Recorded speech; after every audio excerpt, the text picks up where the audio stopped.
पहाड़ों में बसे रामपुर गांव में रात के 9 बजे बजने को थे। गांव के हर कोने से एक अजीब सी घंटी की आवाज गूंज रही थी।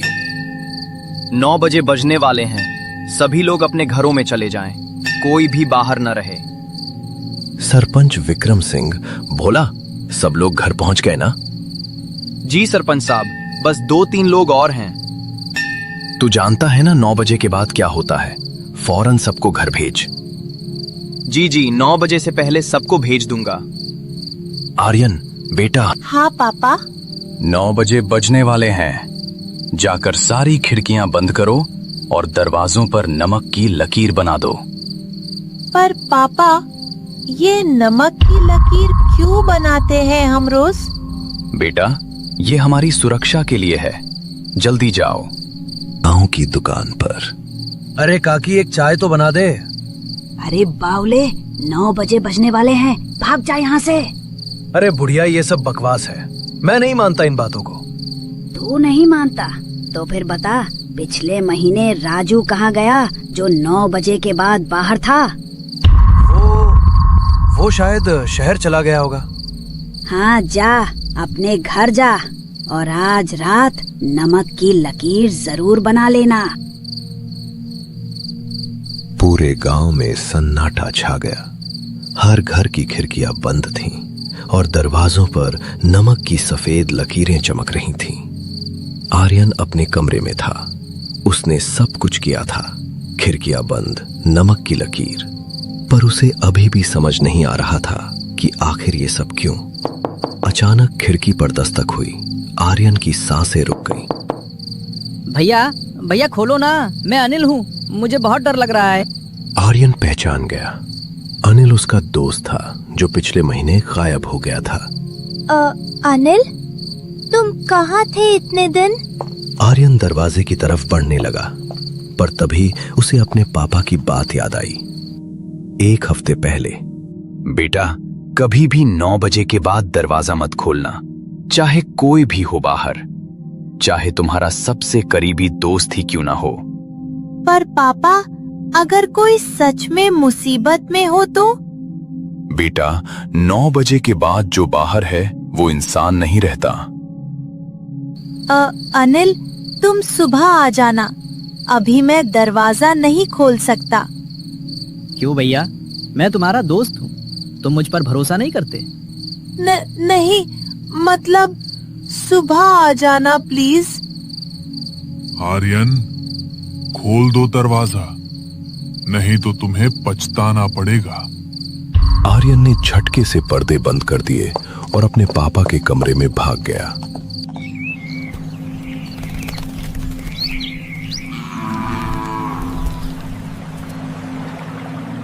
सूरज निकल चुका था। विक्रम सिंह और आर्यन बाहर निकले। पापा, कल रात अनिल आया था।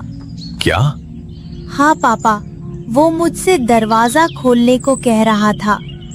बेटा, वो अनिल नहीं था। पर उसकी आवाज तो। आओ मेरे साथ, तुम्हें कुछ दिखाना है। दोनों गांव के बाहर एक पुराने कुएं के पास पहुंचे।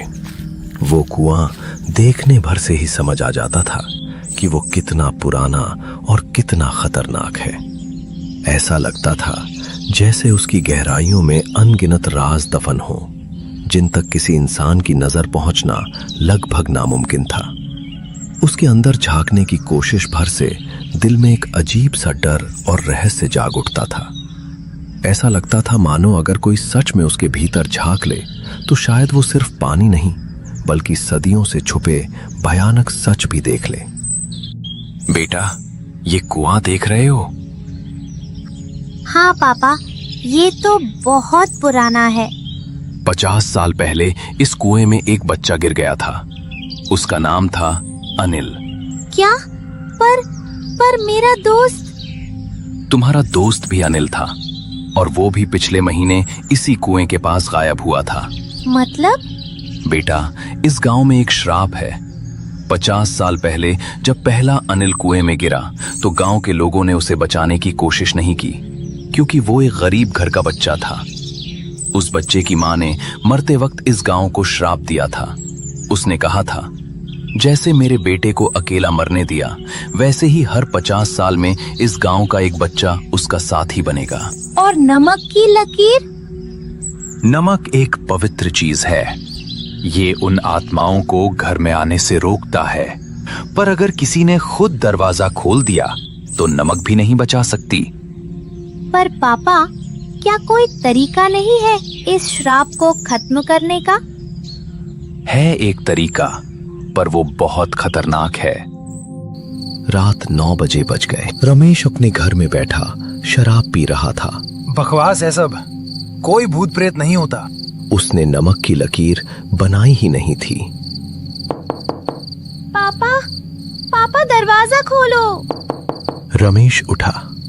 ये उसकी बेटी की आवाज थी, जो 10 साल पहले मर चुकी थी। रिया, तुम? हाँ पापा, मैं वापस आ गई। मुझे अंदर आने दो ना। पर तुम तो... मैं जिंदा हूँ पापा, प्लीज दरवाजा खोलो। रमेश, जो शराब में धुत था और अपनी बेटी को देखने के लिए तरस रहा था, दरवाजे की तरफ बढ़ गया।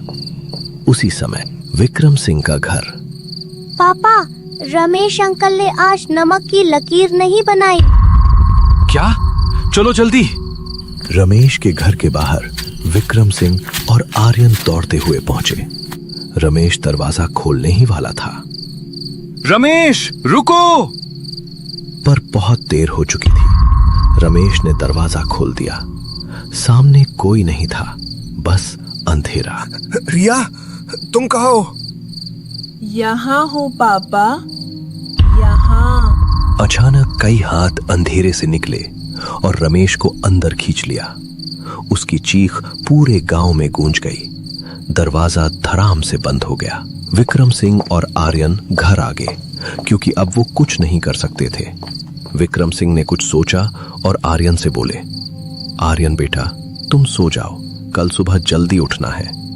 आर्यन कुछ पूछने ही वाला था कि विक्रम सिंह अपने कमरे में चले गए। आर्यन भी अपने कमरे में जाकर सो गया। अगली सुबह रमेश का घर पूरी तरह खाली पड़ा था। ऐसा लग रहा था जैसे वहां कई दिनों से कोई सांस तक न ले रहा हो। दरवाजा आधा खुला था, खिड़कियां हवा में धीमे धीमे चरमराती थीं और अंदर हर चीज पर मोटी धूल जमी थी। सबसे डरावनी बात यह थी कि रमेश भी गायब था, बिल्कुल अनिल की तरह। दोनों ऐसे गायब हुए थे जैसे जमीन निगल गई हो या हवा में घुल गए हों, और किसी को नहीं पता था कि उनके साथ आखिर हुआ क्या था। पापा, अब क्या होगा? बेटा, अब हमें वो काम करना होगा जो मैं नहीं करना चाहता था। क्या काम पापा जो हम नहीं करना चाहते? मुझे कुछ समझ नहीं आया। हमें उस कुएं में उतरना ही होगा, चाहे जितना अंधेरा और खतरनाक क्यों न हो। अनिल को बिना शांति दिए हम पीछे नहीं हट सकते। अगर उसकी आत्मा वहीं फंसी है तो हमें उसे मुक्ति दिलानी होगी। शायद उसी में इस रहस्य का असली जवाब छुपा है।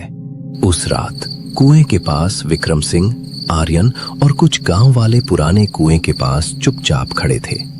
रात के 8:50 बज रहे थे और आसमान बादलों से घिरा था। थोड़ी थोड़ी हवा चल रही थी, जो पेड़ों की पत्तियों को इस तरह हिला रही थी जैसे कोई अदृश्य हाथ उन्हें छू रहा हो। कुएं के आसपास घना अंधेरा फैला था और पूरा माहौल एक डरावनी खामोशी ओढ़े हुए था। सबकी नजरें कुएं की गहराई पर टिक गईं, क्योंकि आज कोई रहस्य खुलने वाला था। याद रखना, हमारे पास सिर्फ 10 मिनट हैं। 9 बजे बजने से पहले हमें वापस आना होगा। पापा, मैं आपके साथ चलूंगा। नहीं बेटा, तुम ऊपर रहो। अगर मैं 9 बजे तक वापस ना आऊं तो रस्सी काट देना। कुएं के अंदर विक्रम सिंह धीरे धीरे नीचे उतर रहे थे। कुआं बहुत गहरा था, नीचे सिर्फ अंधेरा था। जैसे जैसे वो नीचे जा रहे थे, उन्हें अजीब सी आवाजें सुनाई देने लीड्स। यहाँ मत आओ, तुम भी यहीं रह जाओगे। पर विक्रम सिंह रुके नहीं। आखिरकार वो कुएं की तली में पहुंच गए। वहां पानी नहीं था, बस एक छोटा सा कंकाल पड़ा था, एक बच्चे का। मुझे माफ करना बेटे, हम सब गुनहगार हैं। नहीं, अब तू नहीं बचेगा। तुझे सच में लगा कि तू इतनी आसानी से यहाँ वापस आ सकता है? कितनों को चेतावनी दी थी, फिर भी 9 बजे के बाद बाहर निकले, और सबका अंजाम तू जानता है। और अब तू भी वही गलती दोहरा रहा है। इतना सब देखने के बाद भी हिम्मत करके इस जगह आने की सोची? क्यों आया? किस लिए? क्या चाहता है? मुझे माफ कर दो। मैं जानता हूं हमने बहुत बड़ा अपराध किया है। इस गांव ने बहुत लोगों को दुख दिया, बहुत आत्माओं को भटकने पर मजबूर किया, लेकिन हम बदल गए हैं। आज हम डरकर नहीं, गलती सुधारने आए हैं। कृपया उन्हें माफ कर दो, वरना ये गांव कभी सांस नहीं ले पाएगा।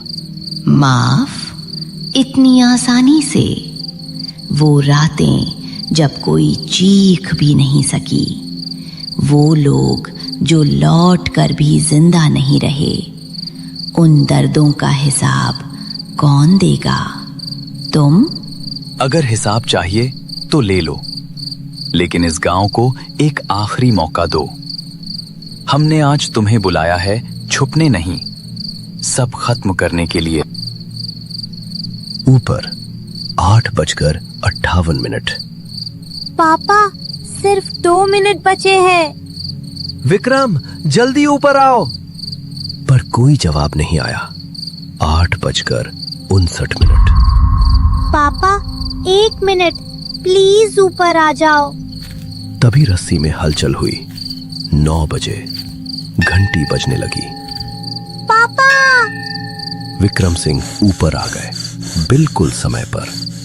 उस रात के बाद से गांव में सब कुछ बदल गया। 9 बजे के बाद कोई आवाज नहीं आती थी, कोई दस्तक नहीं होती थी। श्राप टूट गया था। पर एक रात आर्यन अपनी खिड़की से बाहर देख रहा था। तभी उसने दूर से एक छोटे बच्चे को देखा। वो बच्चा मुस्कुरा रहा था और हाथ हिला रहा था। वो पहला अनिल था, पर इस बार वो डरावना नहीं था, वो शांत था। आर्यन ने भी हाथ हिलाया और बच्चा धीरे धीरे अंधेरे में गायब हो गया। कुछ कहानियां खत्म हो जाती हैं, पर कुछ सवाल हमेशा रह जाते हैं। क्या रमेश वापस आया? नहीं। क्या अनिल का दोस्त मिला? नहीं। पर एक बात तय है, कभी कभी हमारे गुनाहों की सजा अगली पीढ़ियों को भुगतनी पड़ती है। और हां, अगर कभी रात को कोई आपके दरवाजे पर दस्तक दे तो पहले देख लेना वो कौन है, क्योंकि कभी कभी जो दिखता है वो होता नहीं है। कुछ दरवाजे बंद ही रहने चाहिए, कुछ सवालों के जवाब नहीं जानने चाहिए, और कुछ आवाजों को कभी जवाब नहीं देना चाहिए।